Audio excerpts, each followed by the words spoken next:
Municipal కార్మికులకు 8 గంటల పని విధానం అమలు చేయాలని సిఐటియు జిల్లా ఉపాధ్యక్షులు దండంపల్లి సత్తయ్య ప్రభుత్వాన్ని డిమాండ్ చేశారు. మున్సిపల్ కార్మికులను పర్మనెంట్ చేయడంతో పాటు కనీస వేతనం 26,000 ఇవ్వాలని డిమాండ్ చేశారు.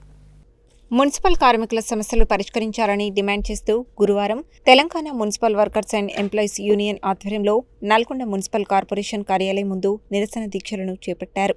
ఈ దీక్షలను సిఐటియు జిల్లా ఉపాధ్యక్షులు దండంపల్లి సత్తయ్య ప్రారంభించారు. ఈ సందర్భంగా ఆయన మాట్లాడుతూ మున్సిపల్ కార్మికులు ప్రజలకు నిరంతరం సేవలు అందిస్తున్నప్పటికీ వారి సమస్యలు పరిష్కారం కాకపోవడం బాధాకరమని అన్నారు. కార్మికులకు ఉద్యోగ భద్రత కల్పించి పర్మనెంట్ చేయడంతో పాటు కనీస వేతనాన్ని 26,000గా అమలు చేయాలని ప్రభుత్వాన్ని డిమాండ్ చేశారు. రాష్ట్ర వ్యాప్తంగా 8 గంటల పని విధానం అమలు చేయాలని కోరారు.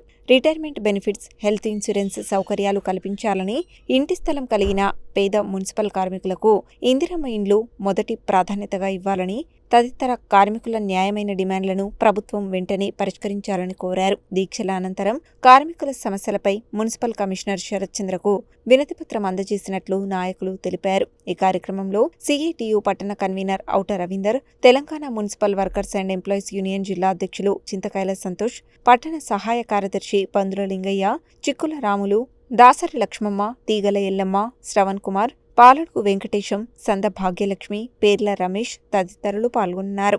ఈరోజు Telangana municipal workers and employees union రాష్ట్ర కమిటీ పిలుపు మేరకు నల్గొండ మున్సిపల్ కార్పొరేషన్ కార్యాలయం ముందు రిలే నిరాహార దీక్షలు ప్రారంభించడం జరిగింది. ఈరోజు రేపు 2 రోజులు దీక్షలు జరుగుతాయి.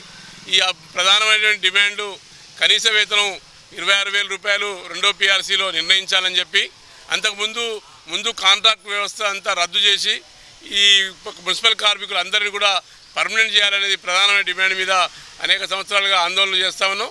పర్మనెంట్ చేసే లోపు కనీస వేతనం 26,000 ఉండే విధంగా నిర్ణయించాలని చెప్పి డిమాండ్ చేస్తా ఉన్నాం.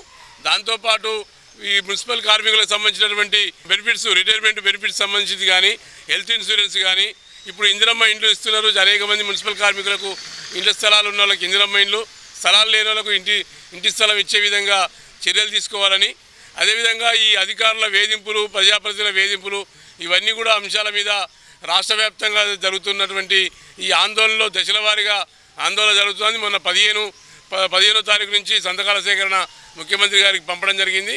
ఈరోజు రేపు నిరాహార దీక్షలు చేస్తూ 22వ తారీఖు సోమవారం నాడు కలెక్టరేట్ ముందు ధర్నా నిర్వహించడం జరుగుతుంది.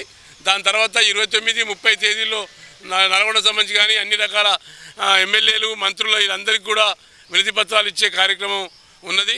దాని తర్వాత జూలై 12వ తేదీన రాష్ట్ర సమావేశం జరుపుకొని మన యొక్క కార్యాచరణ మరి అవసరమైతే ప్రభుత్వం స్పందించకపోతే ఈ మొత్తం నిరవధిక సమ్మె కూడా వెళ్ళడానికి సిద్ధమవుతున్న పరిస్థితి ఉంది.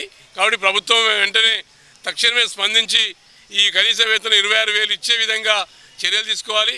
2 సార్లు ఇప్పటికీ 2 పిఆర్సీలు రావాలి. అది పిఆర్సీ చేసిన పరిస్థితి లేదు. కాబట్టి వెంటనే వేతనాలు పెంచే విధంగా చర్యలు తీసుకోవాలి. లేకపోతే మాత్రం సమ్మె అవసరమైతే సమ్మె కూడా చేయాల్సి వస్తుందని చెప్పి సందర్భంగా హెచ్చరిస్తూ ఉన్నాం. ఈ ప్రభుత్వం వచ్చిన తర్వాత గతంలో అధికారం లేనప్పుడు కాంగ్రెస్ పార్టీ నాయకులు కానీ, కాంగ్రెస్ పార్టీ కార్యకర్తలు ఈ యొక్క శిబిరాల వద్దకు వచ్చి, దీక్షల దగ్గరకు వచ్చి, మేము అధికారంలోకి వస్తే మీ యొక్క బాగోగులు చూస్తాం, మీ సంక్షేమానికి మేము పాటుపడతాం, మిమ్మల్ని అందరినీ పర్మనెంట్ చేస్తాం, మీ కనీస వేతనాలు అమలు చేస్తామని చెప్పి మాయమాటలు చెప్పి ఇప్పుడు 2.5 సంవత్సరాలు అవుతుంది అధికారం వచ్చిన తర్వాత. కానీ మున్సిపల్ కార్మికుల బతుకులు ఎక్కడ వేసినవి అక్కడనే ఉన్నాయి. 2016లో అప్పుడున్న టీఆర్ఎస్ ప్రభుత్వం మొదటి పిఆర్సీ పెంచింది. కానీ ఈ యొక్క 10 సంవత్సరాల కాలంలో ఇప్పటికి 2 పిఆర్సీలు రావాల్సిన పరిస్థితి ఉన్నది. కానీ పిఆర్సీ పెంచకపోవడం, కనీస వేతనాలు అమలు చేయకపోవడం, పెరుగుతున్న ధరలు పెరుగుతున్నాయి, పెట్రోలు, డీజిల్ ధరలు పెరుగుతున్నాయి. కానీ కార్మికుల యొక్క శ్రమకు విలువ లేకుండా పోతున్నది. అందుకనే సుప్రీంకోర్టు ఇచ్చింది గైడ్లైన్స్, సమాన పనికి సమాన వేతనం ఇవ్వాలని చెప్పేసి. ఈరోజు సగటు మానవుడు బతకాలంటే కనీస వేతనం 26,000 రూపాయలు ఇవ్వాలని సుప్రీంకోర్టు సంబంధించిన, అదేవిధంగా ఐఎల్ఓ కూడా తీర్మానం చేసి కింది దాకా పంపిన పరిస్థితి ఉంది. ఇటు కార్మిక చట్టాలు, కార్మిక చట్టాలతోని ఈరోజు కార్మిక వర్గం కూడా కుదేలైపోయే పరిస్థితి ఉన్నది. అటు కార్మిక చట్టాలు బీజేపీ ప్రభుత్వం తీసుకొచ్చింది, కార్మిక హక్కుల్ని కాలరాసే పరిస్థితి తీసుకొచ్చింది. కార్మికులకు ఎలాంటి పోరాటాలు చేయకుండా వాళ్ళ యొక్క హక్కుల్ని కాపాడకుండా చేస్తున్న పరిస్థితి ఉంది. దానికి వ్యతిరేకంగా సిఐటియు దేశవ్యాప్తంగా పోరాటం చేస్తుంది. ముఖ్యంగా నల్గొండ మున్సిపాలిటీలో పనిచేస్తున్న కార్మికులందరికీ కూడా కనీస వేతనాలు అమలు చేయాలని చెప్పేసి, వాళ్ళకు రావాల్సిన సౌకర్యాలు ఇవ్వాలని చెప్పేసి మేము సిఐటిగా డిమాండ్ చేస్తున్నాం.